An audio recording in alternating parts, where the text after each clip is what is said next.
बिस्मिल्लाहिर्रहमानिर्रहीम। तमाम तारीफ़ें अल्लाह ताला के लिए हैं जो तमाम जहानों का परवरदिगार है। सलावत है हमारे प्यारे नबी हज़रत मोहम्मद सल्लल्लाहु अलैहि वसल्लम पे, आपकी पूरी आल पे, इमाम मेहदी अलैहिस्सलाम पे।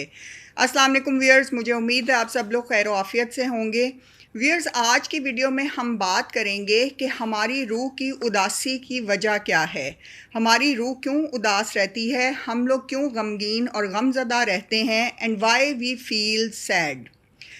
इंसान कहाँ से बिछड़ा है, किससे जुदा हुआ है, ये कैसी उदासी है जो कि हर वक्त उसके जिस्म और जान में रहती है।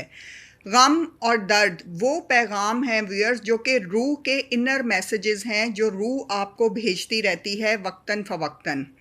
रूह का पैगाम आपको गम की शक्ल में आता है और वो ये भेजती है पैगाम कि तुम अपने खुदा की तरफ वापस लौटो। हमारी उदासी हमें ये पैगाम देती है। सूरह ताहा में आया है, जो मेरे ज़िक्र से मुंह मोड़े उसकी ज़िंदगी तंगी में गुज़रती है।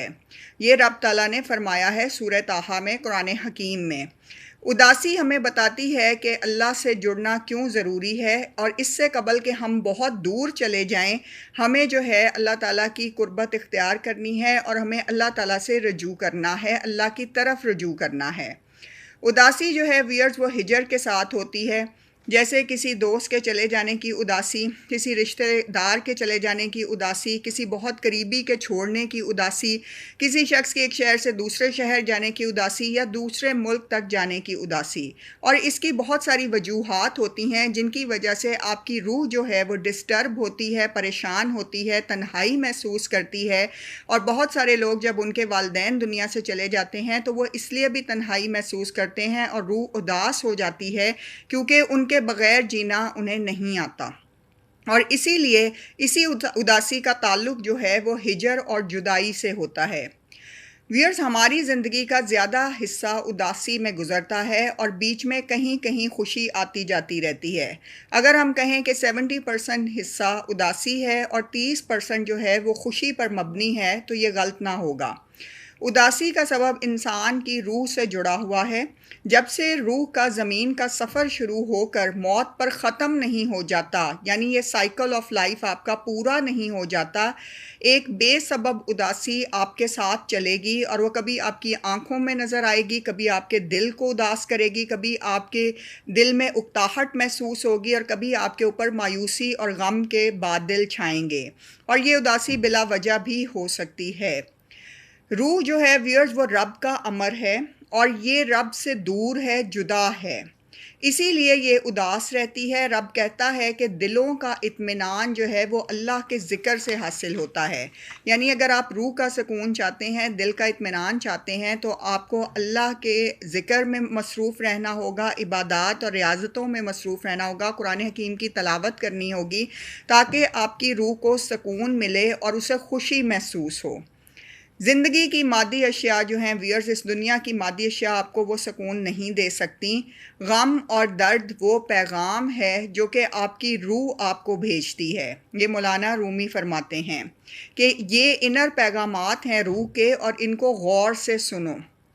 आपकी उदासी बताती है कि आपको अल्लाह की कुर्बत चाहिए है और आप अल्लाह की तरफ रजू करें।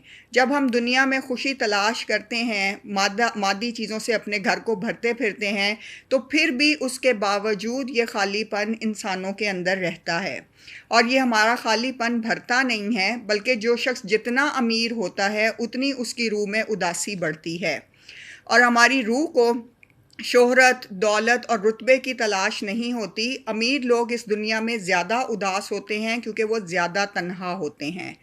रूह अल्लाह की कुर्बत की तलबगार है, वो ज़िक्र और इबादत मांगती है, वो कुरान हकीम की तलावत सुनना चाहती है, वो सजदा मांगती है, वो मनाजात मांगती है। आपकी रूह की उदासी का इलाज ये है कि आपका दिल अल्लाह की मोहब्बत से भर जाए। मौला अली अलैहिस्सलाम का फरमान है कि उदासी का इलाज ये है कि तुम्हारा दिल अल्लाह की मोहब्बत से भर जाए। सुभान अल्लाह।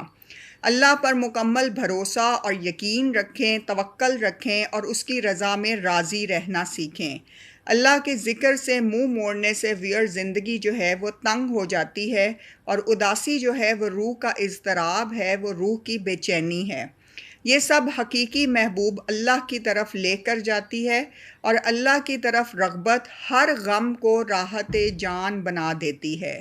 انسان جب اللہ کی طرف رجوع کرتا ہے تو وہ بڑے سے بڑا غم جھیل جاتا ہے، وہ بڑی سے بڑی مشکل سے لڑ پڑتا ہے، وہ بڑی سے بڑی آزمائش سے گزر جاتا ہے، اس لیے کیونکہ اسے اللہ پہ مکمل بھروسہ، یقین اور توکل ہوتا ہے، اور وہ اس کے فیصلوں پہ راضی رہتا ہے۔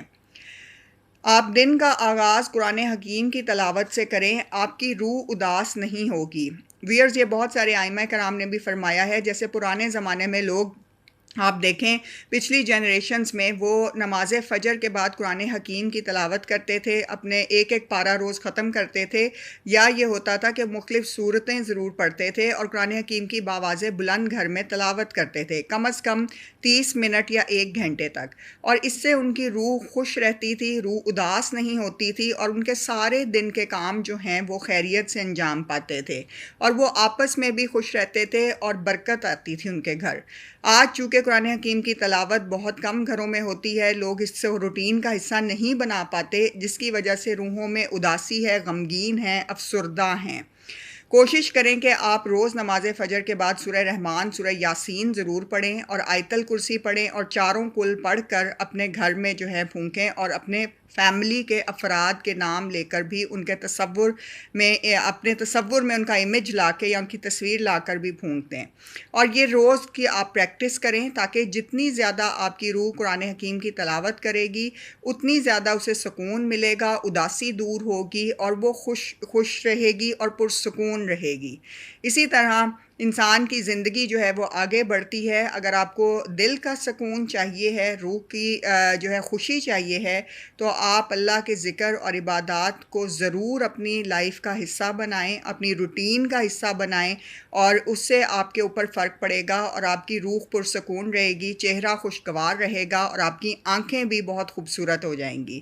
اللہ تعالیٰ ہم سب کو قرآن حکیم کی تلاوت کرنے کی توفیق عطا فرمائے، اور اسے ہمارے روزانہ کے معمول کا حصہ بنائے، آمین۔